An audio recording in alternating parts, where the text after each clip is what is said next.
Welcome back to the Dirty Water Coins and Collectibles channel. As most of you know, I was just on vacation. We went to the southern western point of Vermont in like the Bennington area. So we were on the Vermont, Massachusetts, and New York kind of borders. And I did stop off at 3 different banks while there.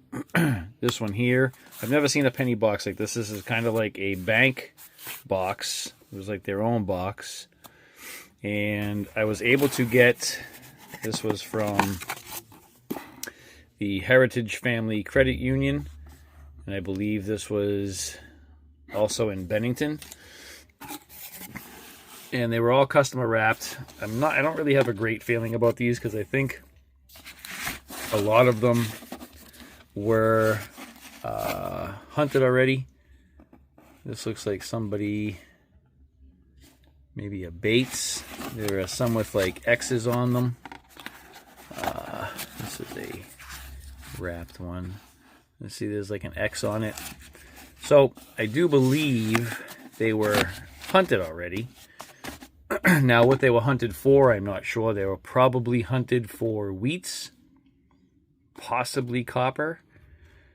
I doubt they were hunted for varieties. So that's what we're going to be looking for. Obviously, I'll put copper aside if I come across any. I'll put wheat aside if I come across any. But my main objective is always errors and varieties, and that's what we're going to be doing. I am 2 rolls shy of a full box here. But enough talking. Let's get into this hunt. I will do the top 8 rolls first. 2, 4, 6, 8. And bring you back with any finds. And I will do the same 10, 10, 10, and 10. But the first one will be 8. So let's get into this hunt. And thank you, Heritage Family Credit Union. Let's get into it. I'll be right back. Well, those first 8 rolls were depressing. I mean, we did get some finds. You'll see why in a second. We have a couple foreigns. We have a 1999 2-cent euro out of Spain. 2004 penny from Canada. We have a couple of 09s. We have the early childhood, formative years, and presidency. We have a nice 1981 toner that'll hold aside maybe for that album that I might try to start at some point. So that's pretty cool looking. You get a couple of wheats, 1944, and a decent condition 1930. Not too terrible. And then we got this, a 1988.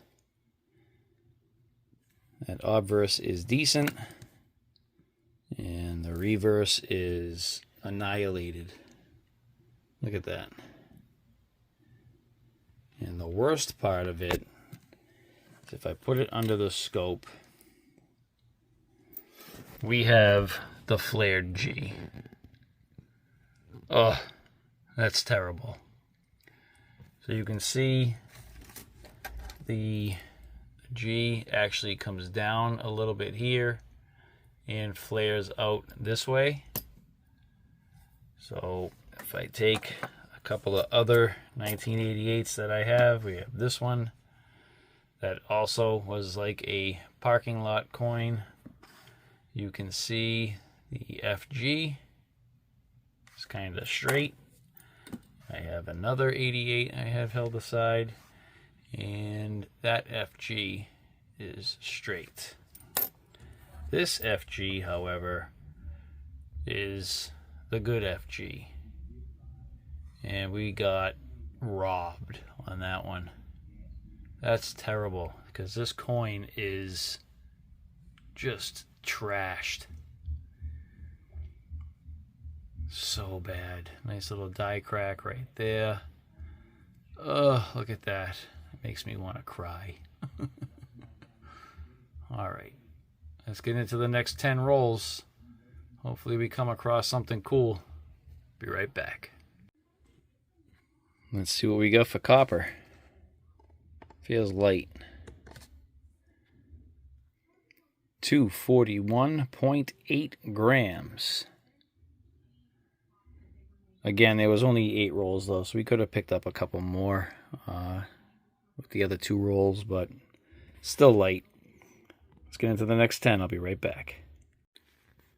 So the second group of 10 spoke to me, and it said, FYI, you're kind of awesome. Anyway, we have a Canadian penny, 1973. We have an early childhood. We did get a dime, 2000 Philly. A couple of wheats, a 1945 and a 1948. We have a 2006 DDO. So if I put this under, you can see that 2 is definitely thicker. The O's are a little bit thicker, the 6 not so much.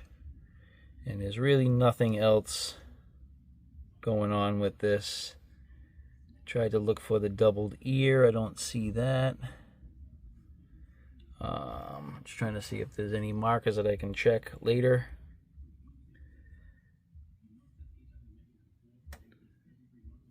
Okay. We do have a 2006 DDO. I'll put some info here. Okay. And then I want you to look at this. This is a 2024, okay?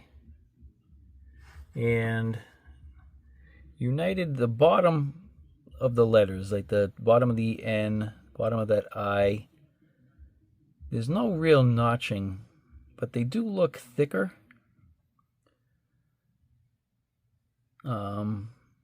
They just look a little bit fatter than normal. And then if we come down to JFM, that definitely looks doubled. Like that is kind of pulling this way to the east, and it looks thicker. And then LB also looks pulled. Let me know what you think about that. I think that's a DDR. Minor, albeit, but I do believe we have a 2024 DDR. So let's keep going with the hunt. I'll be back with any kind of cool finds. And the copper weight. All right, copper weight for the second group. 303.5. All right, a little bit better than the previous. Let's keep it going, see what else we can find. So group 3 didn't give us much. We do have some toners. I'm trying to get a better angle on them. We have that one. 79. Some green and purples in it. 84. Again, I'm just trying to get the angles on it. And a 98. So I'm going to hold them aside. I'm going to probably at some point start a toner album. That one's not so great on the reverse. This one's kind of nice. It's a nice looking coin. And then this one's really cool looking. So I'll hold these aside. Let me get into the fourth group after we weigh up the copper. Be right back. All right, here we go. This one feels better. Wow. 439.1. Holy smokes. That's a good one. All right. let's keep her going. I'll be back if I come across anything good in Group 4. See you in a second. I'm working on the 4th roll of Group 4, and we have a wide AM. Now, which wide AM is it?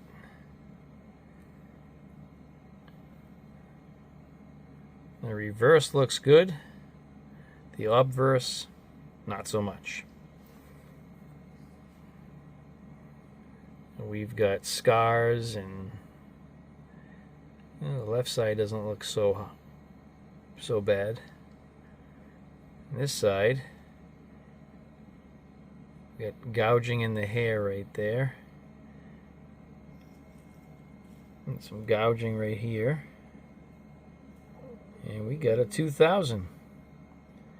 We have a 2000 wide AM. I'll take it. Let's keep her going. Alright, I'm working on roll number 5 for Group 4. And I have a 2023 under the scope. And I'm not sure about this one because I've never found one. But is this the VDBV? Is that what that is? That's what it looks like to me. Is the VDBV. There's a crack on the forehead, but I think that's pretty common. I don't know about that. The dye chip on the forehead. So let me know down in the comments if that's what I have. I think that's what I have. Like I said, I have not found one in my area yet. This is southwestern Vermont, so very close to the New York border. Let me know what I got, if I have anything at all. I'd appreciate it. Alright, let's keep it going.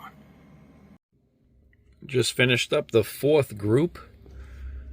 We have a 1981 Canadian, a 1993 Canadian, we have a 2015 DDO, and you can see in Liberty the RTY is thicker. Not much going on in the 2015, but RTY is definitely thicker. Just trying to see if there's anything on the back of the shield here, which I don't see much. So we have that. And then I have a 2016 with some doubling on RTY as well, and not really much to go off of on the back of that shield either. And then I have a 2024 with a clash die. You can see some clashing right under his nose. A little clash right here between his lower lip and the chin. Right there is a little bit of a clash. And then on the back side of the head, right there, down to the shoulder. So right here is a part of the clash as well. I did try to see if there was anything like in front of the bow tie, something like that, but I did not have anything there. But still a 2024 clash. So let's keep the hunt going. I will be right back. We'll weigh up the copper. All right, copper weight for Group 4. 284.6. All right. Be right back when we get into group number 5. The 5th group was kind of dry. We do have a, what was this? Was a 1 penny 1971. You can see the date right there. And we have a Canadian 1964 Younghead, a 2009 Philly Presidency. We have a 2015 DDO minor. In the date, the RTY, you can see the, where are we here? You can see the slant here, the slant here, the slant there, a little bit on the E as well. And I did flip it over on the shield. There's not really much for me to go off of, but if I can find the match, I'll put that info, actually I'll put the info right in here. And then we have a 1960D small date. And if I flip it over, we have a cool little die chip on the inside of the S right there. And that does it for group number 5. So all in all, not a bad hunt. Better than I thought we were going to do. The wheats were definitely light, but there were some finds. The 88 that was scuffed to crap. The 2000 wide AM. The 23 VDB-V, which I'm hoping that's what that is. You guys will let me know down in the comments. And that is it. I'm going to get back here. We'll do a weigh-in for the last cup of copper. Be right back. All right, here we are. And let's see what we have. 352.8 grams of copper. That's a more average cup's worth for the 10 rolls that we normally get. So not bad. Let me find the better coins of this hunt and I will be right back.